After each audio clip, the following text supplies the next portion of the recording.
Drop-down lists can save a lot of time when entering data in Excel. For example, let's say we need to input the meal plan option for each student, and there are 3 meal plan options, A, B, and C. We would like these 3 to be selectable in this list. So first of all, we just select the cells that we want selectable. These cells can be in a row or in a column. And then we go to the Data tab, select Data Validation from this list. Under Settings tab, under Allow, we change this to List. Make sure this In-Cell dropdown is checked. And then under Cells, we can just manually input option A, B, and C using comma, or we just select these 3 that are already manually input in this Excel file. Go back, hit OK. So now we can see in each of these cells, there's an arrow which can show the 3 options. So we can select from either one of these 3 options for each student.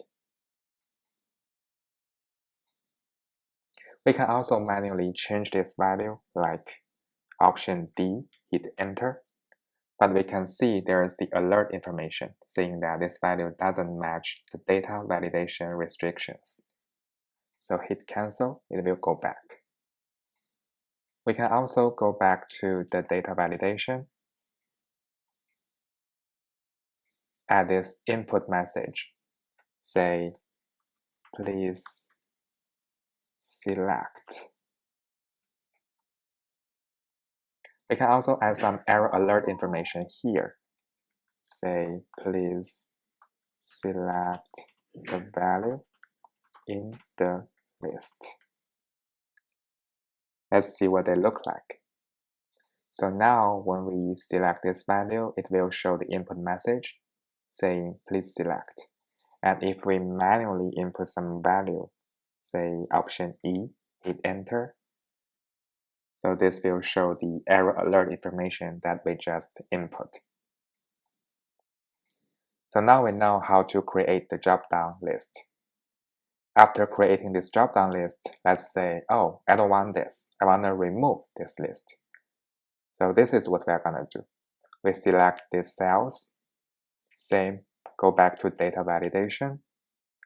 Just hit clear all. And then click OK. So now this time you can see there is no error here. The drop-down list has been removed.